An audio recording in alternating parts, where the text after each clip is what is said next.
Afternoon everyone केमन आছো তোমরা আশা করছি ভালো আছো। তো আমিও ভালো আছি। Welcome back to my channel. তো হলো গিয়ে আজকে হলো গিয়ে থার্সডে। হ্যাঁ, তারপরে কেননা আফটারনুন থেকে স্টার্ট করে দিয়েছি। কখন থেকে স্টার্ট করব বলে স্টার্টই করা হচ্ছে না। তো যাই হোক, এখন থেকে আমি ব্লগটা স্টার্ট করছি। আমার রান্না প্রায় শেষই। ডালটা এখন সম্বাস দিয়ে এসেছি। তো চলো তোমাদের সাথে শেয়ার করি আজকে আমাদের লাঞ্চ মেনুটা কী। আজকে আমাদের লাঞ্চ মেনু হলো গিয়ে পটল আলু দিয়ে তরকারি, ওইখানে হলো গিয়ে গাজর ভাজা। ডালটা হচ্ছে হয়ে যাবে এখন। কি করলো খেলু করছি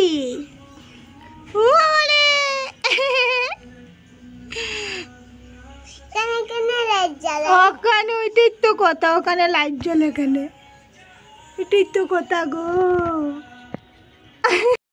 এখন পিউকে নিয়ে যাবো হলো গিয়ে টিউশনে। পিউ খাবে একটা খেজুর। দাঁড়াও, এক্সট্রা সাউন্ড আসছে, তার জন্য দরজাটা অল্প লাগিয়ে দিই। এক্সট্রা সাউন্ড আসলে বাস আমার চ্যানেলের যত ভিডিওগুলো আছে না সব কপিরাইট পড়ে যাবে। কেমনি 3-4টা কি বলে কপিরাইট পড়েছে, যে অনেক গায়ে লেগেছে কেননা নিজেই কি বলে ধরে নিজেই ভিডিও করে স্ট্যান্ড এনেছি। তো মায়াপুর যখন গিয়েছিলাম এর আগে স্ট্যান্ড এনেছি। নেও তাহলে তুমি কোনটা নেবে? ও খেজুর খাবে, এই দেখো। মাম্মা ভয় পড়ে যাচ্ছে না তো। আচ্ছা দাঁড়া, অল্প ধরো, বকে নিয়ে যাবো। আর কুর্তা পরার কারণ হলো গিয়ে কালকে অল্প ঘরে পূজা দেবো। কালকে তো হলো গিয়ে তোমার অক্ষয় তৃতীয়া, আমাদের দোকানেই পুজো হয়। কিন্তু এইবার আমার হাজব্যান্ডের শরীরটা এত একটা ভালো না, এত দুর্বল লাগছে।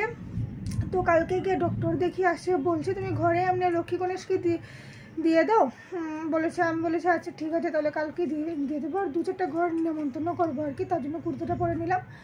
তো ঠিক আছে, তোমরা ব্লগটা কন্টিনিউ দেখতে থাকবে। আজকের ব্লগটা এইটুকুনি হবে, বেশি হবে না, কারণ আফটারনুন দিয়ে ব্লগটা স্টার্ট করেছি, তার জন্য আর কি। তো কখন নিয়ে যাবো হলো গিয়ে পিহুকে টিউশনে, মা ওদের ঘরেই। তোর মা মেয়ে পড়া, তোমাদেরকে আগে ব্লগেও বলেছিলাম আমি। তো এখনগুলো হেয়ারটা আসবে, হেয়ারের মধ্যে পুরো তেল দেওয়া, তার জন্য কেমনি লাগে এমনি অল্প বড়ো হয়েছে আগে তো হেয়ারগুলো। তো যাই হোক, তোমরা ব্লগটা কন্টিনিউ দেখতে থাকো। যে পিহুর আমি এখন চলে যাচ্ছি হলো গিয়ে টিউশনে। আর কি আকাশের অবস্থা করেছে দাঁড়ান তোমাদেরকে দেখাই। দেখো কি কালো করেছে, বৃষ্টিটা আসবেই কি জানি।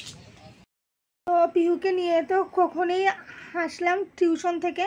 তো যাই হোক, চা বানানো, চা খাওয়াটা কিছুই শেয়ার করা হয় নাই তোমাদের সাথে, অল্প রুসুলের মধ্যে ছিলাম আর কি।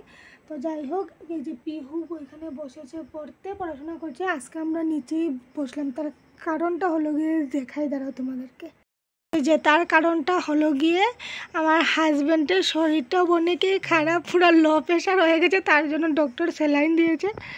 এই যে স্যালাইনটা ওইদিকে ঝুলছে আর স্যালাইনটা পুরো দিচ্ছে আর কি। তো যাই হোক, স্যালাইন দেওয়ার পরে উনি একদম সুস্থ হয়ে যাবে, হাসছে আবার। একটা দিন ধরে খেতেও পারছে না, কিছু না কি জানি হয়েছে। তো যাই হোক, লো প্রেশার দেখিয়েছে আর কি। তো ডক্টর ওইগুলো দিল, স্যালাইন দিয়েছে, পরে মেডিসিন দিয়েছে, এগুলো খাবে, 3 দিন স্যালাইনটা দিতে হবে আর কি। তারপরে দিকে গিয়ে কালকে আমাদের দোকানে পুজো ছিল, পুজোটা করতেই ছিলাম আমরা। তো লাস্ট ইয়ারেও পুজোটা হয়েছিল দোকানে। তো ওইবার আর দোকানে পুজোটা করতে পারবে না, কেননা শরীরটা ততটাও ভালো না। তো কি বলে কালকে আমি এমনি লক্ষ্মী গণেশকে দিয়ে দেবো আর কি। তো কালকে তো তোমার অক্ষয় তৃতীয়া আছে। তো করে আমি এমনি ফল প্রসাদে দিয়ে যা দিয়ে দিই না কেন, তোমাদের সাথে তো শেয়ার করবোই সব কিছু।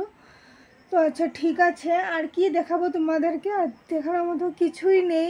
এখন আমি আগেই বলেছিলাম তোমাদেরকে যে আজকের ব্লগটা এতটুকুনি হবে, বেশি বড় হবে না।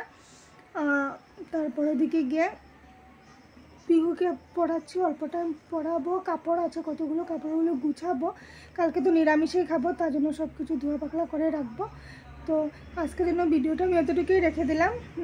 তো কালকে আবার দেখা হবে নতুন ব্লগের সাথে। তো tata, bye bye, good night.